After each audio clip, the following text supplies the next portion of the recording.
మననాత్ త్రాయతే ఇది మంత్ర అనేది ఒక మూల సిద్ధాంతంగా చెప్పబడుతుంది. అంటే మంత్రాన్ని మననం చేయటం, పునశ్చరణ చేయటం అనేది అక్కడ చాలా అవసరము. అంటే మళ్ళీ మళ్ళీ ఆ మంత్రాన్ని చెప్పటం వల్ల ఆ మంత్రాన్ని గట్టిగా పలికే అవకాశము, ఆ మంత్రం మీద ఉచ్చారణ దోషాలు లేకుండా చక్కగా పలకగలుగుతాడు. ఆ ఉచ్చారణ దోషాలు లేకుండా ఎవరైతే మంత్రాన్ని ఠీవిగా ప్రౌఢిగా పలుకుతాడో అతనికి ఆ మంత్రం మీద పట్టు కలిగి ఉంటాడు అనేది ఇక్కడ మూలంగా చెప్పడం జరుగుతుంది. ఆ మంత్రం మీద గట్టి పట్టు కలిగిన వ్యక్తి ఏంటంటే ఆ మంత్రం మీద, ఆ తత్వం మీద కొంత అధికారాన్ని సంపాదించుకోగలుగుతాడు అని కూడా చెప్పచ్చు. సహజంగా ఏం జరుగుతుందంటే మంత్రము అనేది ఉపదేశపూర్వకంగా గురువులు ఇవ్వాలి. ఎవరికైతే జాతక దోషాలు లేకపోతే ఆ పరిస్థితులు, ఇంట్లో ఉన్న స్థితిగతులకు కొంచెం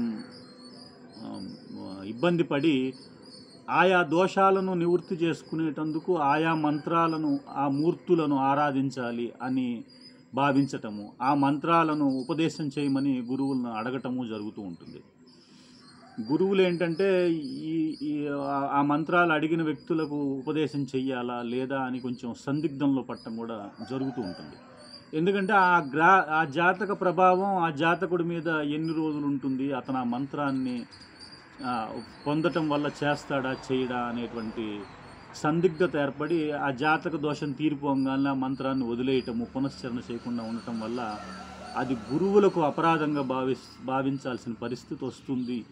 ఎవరితనికి ఉపదేశం చేశారు, మంత్రం కూడా సరిగ్గా పలకలేకపోతున్నాడు అన్న పేరు గురువులకు వస్తుంది అని ఆ మంత్రాన్ని ఇతను సిద్ధించుకోగలడు అని భావించిన వ్యక్తులకే ఆ మంత్రాన్ని ఉపదేశం చెయ్యాలి అని నియమంగా పెట్టడం జరిగింది.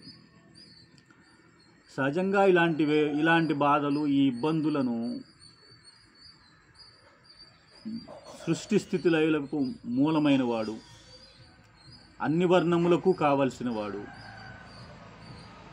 అత్యంత శక్తిమంతుడు, జగమెరిగిన బ్రాహ్మణుడు అయినటువంటి శివుడిని ఎవరైనా సరే హాయిగా మనసులో నిలుపుకోవచ్చు, హాయిగా ఆరాధించవచ్చు. శివనామం ఎవరైనా హాయిగా చెప్పచ్చు. అన్ని బాధలకు శివమంత్రము, శివనామము తేలిగ్గా బయటపడేయగలదని నేను భావిస్తున్నాను.